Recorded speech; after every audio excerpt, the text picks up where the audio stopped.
Kwenye mahojiano yetu jioni hii tunatathmini mpango wa kitaifa ya Afrika Mashariki kujenga kiwanda cha kusafisha mafuta katika bandari ya Tanga nchini Tanzania. Mwenzangu Benson Okoli amezungumza na Eric Irungu, mchambuzi wa siasa za kimataifa na mwathiri wa chuo kikuu cha ZETEC jijini Nairobi. Mahali popote ambapo kuna hizi rasilimali, mara nyingi huwa kuna tatizo la kuwa pana ukosefu wa usalama. Pale ambapo kuna rasilimali, basi unapata ni kama kuna laana, kuna vita, kuna migogoro.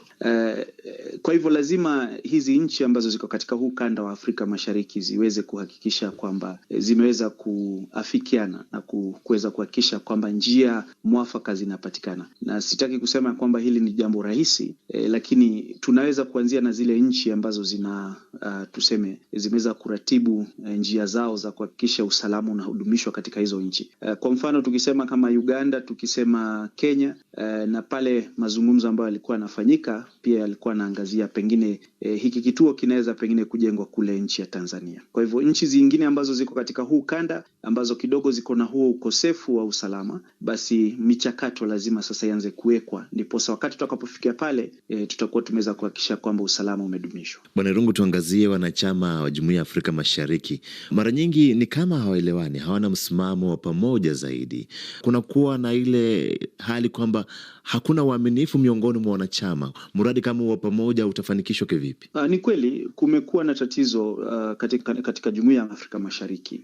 Na tatizo la kwanza ni kwamba utapata hata wakati inakuja kutoa ile michango ambayo inahakikisha kwamba jumuiya inaweza kuendeleza, mara nyingi unapata kuna nchi ambazo mathalan kama Sudan Kusini ambao wamekuwa kifeli katika kuweza kutoa hizi fedha, na matatizo haya ya kukosa kuweza kupata kuafikiana, kwa mtazamo wangu ninaona ni kwamba ni kutofautiana kwa maslahi. Kwa hivyo lazima tuweze kuangazia vipi basi maslahi ya haya mataifa yote yataweza kuzingatiwa. Zimekuwa zikiangazia ile lapset. Kwa hivyo huu ni mradi pia ambao iwapo utaweza kuangaziwa na kuzungumziwa, na mambo ambayo yanatakikana kuweza kuhakikishwa ambayo yako sawa kuangaziwa, basi ni mradi ambao kidogo unaweza kutusaidia katika ile eneo.